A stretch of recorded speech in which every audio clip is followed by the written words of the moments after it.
Hi friends, இன்றைக்கி நம்ம கொண்டு வந்திருக்க தலைப்பு குழந்தைகளுடன் பழகும்போது அவங்கள எப்படி பழக வேண்டும் அப்படின்னு. குழந்தைகளுடன் பழகும்போது அவர்களது வயதுக்கும் மனநிலைக்கும் ஏற்றவாறு பேசணும். அவர்கள் செய்யும் செயல்களுக்கு தக்கவாறு எதிர்விளைவு காட்டவும் வேண்டும். குழந்தைகளை அடிப்பதையோ மிரட்டுவதையோ தவிர்ப்பது நல்லது. அதற்கு பதிலாக அவர்களுக்கு புரியும்படி சொல்லிக் கொடுக்கும். அவர்களின் திறமைகளை பாராட்டி அவர்களுக்கு ஊக்கமளிக்க வேண்டும். குழந்தைகளுடன் பழகும் முறை, அதாவது புரியும்படி பேசுங்கள். குழந்தைகளுக்கு புரியும் வகையில் எளிமையான வார்த்தைகளில் பேசுங்கள். அவர்களுக்கு கேட்கும் கேள்விகளுக்கு பொறுமையுடன் பதில் சொல்லுங்கள். இரண்டாவதாக, தவறுகளை திருத்துங்கள். தவறு செய்தாலும் அவர்களை அடிக்கவோ மிரட்டவோ செய்யாதீர்கள். அவர்கள் என்ன தவறு செய்தார்கள் என்பதை பொறுமையாக கூறி எப்படி சரி செய்ய வேண்டும் என்று சொல்லிக் கொடுங்கள். மூன்றாவது, சாதனைகளை பாராட்டுங்கள். அவர்கள் ஏதாவது ஒரு விஷயத்தில் சாதனை செய்தால் அதை மனதார பாராட்டுங்கள். பாராட்டுகள் அவர்களுக்கு மேலும் ஊக்கமளிக்கும். நான்காவது, அன்போடு பழகி ஆதரவு தாருங்கள். குழந்தைகளிடம் அன்போடு பழகி அவர்களுக்கு ஆதரவாக இருங்கள். அவர்கள் ஏதாவது ஒரு விஷயத்தில் கஷ்டப்படும் போது அவர்களுக்கு ஆறுதல் சொல்லி உதவி செய்யுங்கள். ஐந்தாவது, சமூக அக்கறை. குழந்தைகளை மற்றவர்களை எப்படி பழக வேண்டும், மற்றவர்களை மதிக்க வேண்டும் என்று சொல்லித்தாருங்கள். ஜாதி மதம் பேதமின்றி அனைவரும் ஒன்று என்று அவர்களுக்கு சொல்லித்தாருங்கள். சமூக அக்கறையுடன் வளர்க்க வேண்டும். ஆறாவது, கவனம் செலுத்துங்கள். குழந்தைகளுடன் இருக்கும்போது அவர்களுக்கு என்ன செய்கிறார்கள் என்பதை கவனித்து அவர்களின் தேவைகளை பூர்த்தி செய்யுங்கள். ஏழாவது, ஆதரவு கொடுங்கள். ஒரு குழந்தை தவறு செய்தாலோ அல்லது ஏதேனும் கஷ்டப்பட்டாலோ அவர்களை ஆதரித்து அவர்களுக்கு உதவ வேண்டும். எட்டாவது, மரியாதையோடு பழகவும். அதாவது குழந்தைகளுடன் பேசும்போது அவர்கள் என்ன செய்கிறார்கள் சொல்கிறார்கள் என்பதை கவனமாக கேட்டு மரியாதையோடு பழக வேண்டும். ஒன்பதாவது, பாராட்டுங்கள். குழந்தைகள் ஏதாவது ஒரு விஷயத்தில் வெற்றி பெற்றால் அவர்களை பாராட்டுங்கள். பாராட்டுகள் அவர்களுக்கு மேலும் ஊக்கமளிக்கும். குழந்தைகளுடன் பழகும்போது அவர்களது மனநிலையை புரிந்து கொண்டு அவர்களுக்கு தேவையான ஆதரவை அளித்து அவர்கள் மகிழ்ச்சியாகவும் நேர்மையாகவும் இருக்க வேண்டும் என்று நினைக்க வேண்டும். இன்றைய சூழலுக்கான குழந்தை வளர்ப்பு முறை. கருவில் இருக்கும் குழந்தை 4 மாதம் கடந்த பின் கேட்கும் திறனை பெற்றுவிடுகிறது. ஒரு நல்ல குழந்தை வளர்ப்பு என்பது அன்பு, அக்கறை, கனிவு, கண்டிப்பு ஆகிய அனைத்தும் கலந்ததாக அமைய வேண்டும். 16 பிள்ளைகளுக்கு மேல் பெற்று வளர்த்த நம் பாட்டிகள் எங்கே 1 அல்லது 2 குழந்தைகளை கூட வளர்க்க முடியாமல் அவர்கள் இல்லாமல் 1 மணி நேரம் கிடைத்தால் அதுவே பெரிய ஓய்வு, மனதிற்கு அமைதி என்று நினைக்கும் இன்றைய பெற்றோர்கள் எங்கே? குழந்தைகள் பிறக்கும் போதுதான் பெற்றோர்களும் பிறக்கிறார்கள். உங்களிடம் உள்ள செல்வங்களில் மிக உயர்ந்த செல்வம் எது என்று கேட்கும்போது நிறைய பேர் கூறும் பதில் என் குழந்தை என்பதுதான். குழலிலிருந்து யாழினிது என்பார் தம் மக்கள். மழலை சொல் கேளாதவர், திருக்குறளில் சொல்லியிருக்காங்க திருவள்ளுவர். குழந்தைகளின் மழலை பேச்சும் அதன் ஒவ்வொரு பருவமும் அவர்களுக்குள் ஏற்படும் ஒவ்வொரு மாற்றங்களும் நமக்கு மிகுந்த மகிழ்ச்சியை கொடுக்கக்கூடிய ஒன்று. இத்தகைய குழந்தை வளர்ப்பு பற்றிய இப்பகுதியில் நாம் நன்றாக பார்க்க போகிறோம். கருவில் இருக்கும் குழந்தை 4 மாதம் கடந்த பின் கேட்கும் திறனை பெற்றுவிடுகிறது. தாய் என்ன பேசுகிறார், என்ன மனநிலை இருக்கிறார் என்பதை உள்வாங்கிக் கொண்டே உள்ளது. குழந்தை வளர்ப்பு என்பது கருவுற்ற காலத்திலிருந்தே தொடங்கிவிடுகிறது என்பது இப்போது உங்களுக்கு புரிந்திருக்கும். வாய் திறந்து பேசும் வரை குழந்தையின் அழுகுரலை மட்டுமே வைத்து அதன் உணர்வை புரிந்து கொள்வது தாயின் சிறப்பு. ஆனால் இன்றைய வீடு மற்றும் சமூகத்திற்கு ஏற்பட்டிருக்கும் அறிவியல் வளர்ச்சி நம்மிடம் குழந்தைகளிடம் ஏதோ ஒரு வகையில் மாற்றங்களை ஏற்படுத்தியுள்ளது. சுமார் 30 ஆண்டுகளுக்கு முன் தொலைக்காட்சியின் வருகையால் குழந்தைகள் வளரும் போக்கில் பெரிய மாறுதலை காண முடிந்தது. தற்போது கணினி, மடிக்கணினி மற்றும் அலைபேசி, ஃபேஸ்புக், யூடியூப், வாட்ஸ்அப் உள்ளிட்டவர்களில் குழந்தைகளிடம் பெரிய அளவில் தாக்கத்தை ஏற்படுத்தி இருக்கின்றது. குழந்தை வளர்ப்பு என்பது இன்றைய நவீன கால பெற்றோர்களுக்கு மிகவும் கடினமாக தான் தோன்றுகிறது. எனவே குழந்தை வளர்ப்பு பற்றி பாடம் எடுக்க வேண்டியுள்ளது கட்டாயத்திற்கு தள்ளப்பட்டுள்ளது. குழந்தை வளர்ப்பு முறை. ஒரு நல்ல குழந்தை வளர்ப்பு என்பது அன்பு, அக்கறை, கனிவு, கண்டிப்பு ஆகிய அனைத்தும் கலந்ததாக அமைய வேண்டும். அன்புதான் பெற்றோர்கள் எடுக்க வேண்டிய மிகப்பெரிய ஆயுதம் என்பதை மனதில் நிறுத்த வேண்டும். அனைத்து பெற்றோர்கள் அன்பு இயல்பாகவே இருக்கிற ஒன்றுதான். ஆனால் அதை நாம் வெளிப்படுத்தி பழகிக்கொள்ள வேண்டும். குழந்தை வளர்ப்பு முறைகளை 4 வகைகளாக பிரிக்கலாம். அவை அடக்குமுறையாகவும், நேர்மறையான முறையாகவும், ஒப்புதலான முறையாகவும், ஈடுபட்ட முறையாகவும்.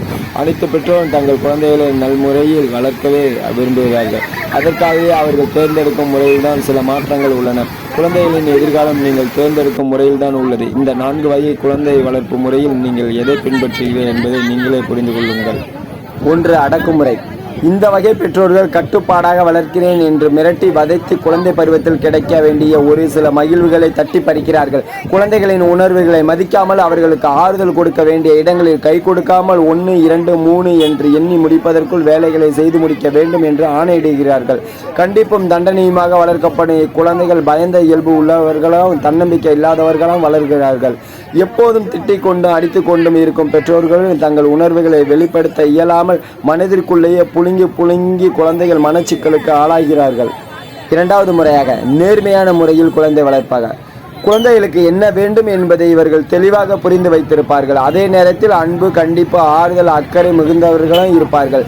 தேவையான இடத்தில் தேவையான உணர்வுகளை வெளிப்படுத்தி சற்று முதிர்ச்சியுடன் தொலைநோக்கு பார்வையுடன் குழந்தைகளை வளர்க்கும் பெற்றோர்கள் இவர்கள். குழந்தைகளிடம் எதையும் திணிக்காமல் அவர்களுக்கு புரிய வைத்து அவர்களை செய்ய வைப்பார்கள். இவர்களின் குழந்தைகளும் ஒரு புரிதலுடன் வாழ்க்கையை எதிர்கொள்வார்கள். மூன்றாவது முறையாக ஒப்புதலான முறை. பெரும்பாலும் ஒரு குழந்தை மட்டுமே உள்ள ஒரு குடும்பத்தில் தங்கள் குழந்தைகளுக்கு அதிக செல்லம் கொடுத்து அவர்களின் தவறுகளை கண்டிக்காமல் வளர்க்கிறார்கள். என் குழந்தை அழுதா என்னால் தாங்க முடியாது என்று கேட்டவைகள் அனைத்தையும் கொடுத்து வளர்க்கப்படும் குழந்தைகள் பொறுப்பற்றவர்கள், நான் எனது என்று தன்னலம் மிகுந்தவர்களாக வளர்கிறார்கள். ஒரு குழுவாக இணைந்து செயல்பட இவர்களால் முடியவே முடியாது. கேட்பதையெல்லாம் கிடைக்கும். இவர்கள் வளர்வதால் தோல்விகளை எதிர்கொள்ள தெரியாதவர்களாகவும் இருப்பார்கள். இதுவே பிற்காலத்தில் தற்கொலை முயற்சிக்கு காரணமாகிறது. அடுத்ததாக ஈடுபாடற்ற முறையில் குழந்தை வளர்ப்பு. குழந்தைகள் என்ன செய்கிறார்கள், அவர்களுக்கு என்ன வேண்டும் என்பது பற்றிய புரிதல் இல்லாத, அவர்களுடன் நேரம் செலவழிக்க வேண்டும் என்ற எண்ணம் இல்லாத பெற்றோர்கள் இவர்கள். பள்ளி செல்வதற்கு பணம் கட்டிவிட்டேன், சாப்பிடுவதற்கு பொருட்களை வாங்கி கொடுத்துவிட்டேன், இனி உங்கள் வேலையை நீங்களே பார்த்து கொள்ளுங்கள் என்பதோடு நிறுத்திக் கொள்வார்கள். தம் கடமை என்ன என்பதை உணராத பெற்றோர்கள் இவர்கள். இவர்கள் குழந்தைகள் பொறுப்பற்றவர்களாக வளருவதற்கான வாய்ப்புகள் அதிகம். குழந்தைகளுக்கு பேரண்ட்ஸ்கள் சொல்லிக் கொடுக்கும் பழக்கங்களாக சிலவற்றை பார்க்கலாம். 1வது பாயிண்டாக எல்லோரையும் மதிக்க வேண்டும் என்று குழந்தைகளுக்கு சொல்லிக் கொடுங்கள். 2வது பாயிண்டாக முடிந்தவரை பிறருக்கு உதவ வேண்டும் என்று சொல்லிக் கொடுங்கள். 3வது பாயிண்டாக பொறுப்புடன் செயல்பட வேண்டும் என்று சொல்லிக் கொடுங்கள். 4வது பாயிண்டாக தைரியமாக இருக்க வேண்டும் என்று சொல்லிக் கொடுங்கள். 5வது பாயிண்டாக பிடித்தவற்றை மற்றும் நல்லவற்றை பிரித்து பார்க்க வேண்டும் என்று சொல்லிக் கொடுங்கள். 6வதாக கட்டுப்பாடுடன் இருக்க வேண்டும் என்று சொல்லிக் கொடுங்கள். 7வதாக இந்த நிமிடத்தில் வாழ பழக வேண்டும் என்று சொல்லிக் கொடுங்கள். 8வதாக பிடித்த எதுவும் இல்லாமலும் வாழ முடியும் என்று புரித வேண்டும் என்று சொல்லிக் கொடுங்கள். 9வதாக சில சமயம் தேவையானதை இல்லாமலும் எப்படி வாழ வேண்டும் என்றும் புரிதல் வேண்டும் என்று சொல்லிக் கொடுங்கள். 10வதாக எப்படி அனைவரிடம் கூடி பழக வேண்டும் என்று புரிதல் வைக்க வேண்டும் என்று சொல்லிக் கொடுங்கள். 11வதாக ஏதாவது ஒரு சில கைவினை கலை, பாட்டு, நடனம், எழுதுவது, ஓவியம், விளையாட்டு, நீச்சல் தெரிய வேண்டும் என்று தெரியப்படுத்துங்கள். 12வதாக வாழ்க்கை முழுவதும் கற்க வேண்டும், நமக்கு தெரிந்தவற்றை மற்றவர்களுக்கு கற்பிக்க வேண்டும் என்று சொல்லிக் கொடுங்கள். 13வதாக அறிமுகம் ஆகாத யாராவது எதையாவது உண்பதற்கு கொடுத்தாலோ, சம்பந்தமில்லாத தகவல்களை கேட்டாலோ விழிப்புடன் இருந்து அவர்களிடம் தப்பித்து வரும் வழியை சொல்லிக் கொடுங்கள். 14வதாக பள்ளி விட்டால் நேராக வீடு வருவதற்கு தயார்படுத்திக் கொள்ள வேண்டும் என்று சொல்லிக் கொடுங்கள். 15வதாக பாடம் நடத்தும் போது நன்றாக கவனிக்க வேண்டும் என்று சொல்லிக் கொடுங்கள். 16வதாக பிறர் பொருளை கவர நினைக்க கூடாது என்று சொல்லிக் கொடுங்கள். 17வதாக இல்லாதவர்களுக்கு கொடுத்து உதவ வேண்டும் என்று சொல்லிக் கொடுங்கள். 18வதாக பள்ளியை விட்டு கிளம்பும் போது பொருட்களை சரிபார்த்து நிதானமாக கிளம்ப வேண்டும் என்று சொல்லிக் கொடுங்கள். 19வதாக ஜாதி மதம் பேதமின்றி அனைத்து குழந்தைகளிடம் நன்றாக பேசி பழக வேண்டும், அனைவரிடம் ஒன்றாக உறவாட வேண்டும் என்று சொல்லிக் கொடுங்கள். சில ஆசிரியர்களே ஜாதி மத பேதம் பார்க்கிறார்கள் என்று எங்களுக்கு ஒரு நியூஸ் வந்து கொண்டிருக்கிறது.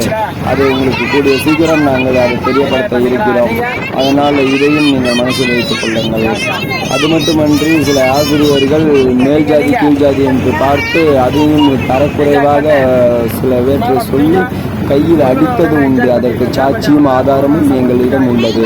அதை கூடிய சீக்கிரம் உங்களுக்கு நாங்கள் வெளிப்படுத்துவோம். தகுந்த நிலைமை வரும்போது அதற்கு சில இதை திரட்டி கொண்டு இருக்கிறோம். அதனால் ஜாதி மதம் பேதம் இல்லாமல் அனைத்து குழந்தைகளும் சமம் என்று வளர வேண்டும். அதுவும் அந்த ஆசிரியர் குழந்தைகளை அடிக்கவில்லை, ஒருவரை அடித்துள்ளார் கீழ் ஜாதி என்று. அதனால் அதை உங்களுக்கு கூடிய சீக்கிரம் நாங்கள் தெரியப்படுத்துவோம்.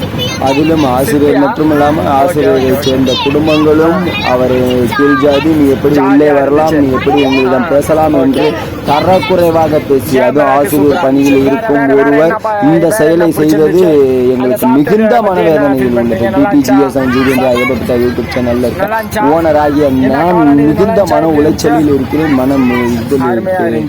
ஏனென்றால் அந்த ஆசிரியர் கேட்ட கேள்வியும் அந்த ஆசிரியர் கேட்டு அவரை அடித்த ஒரு செயலும் வந்து என்னை மிகுந்த ஒரு கஷ்டத்தில் ஆழ்த்தியுள்ளது.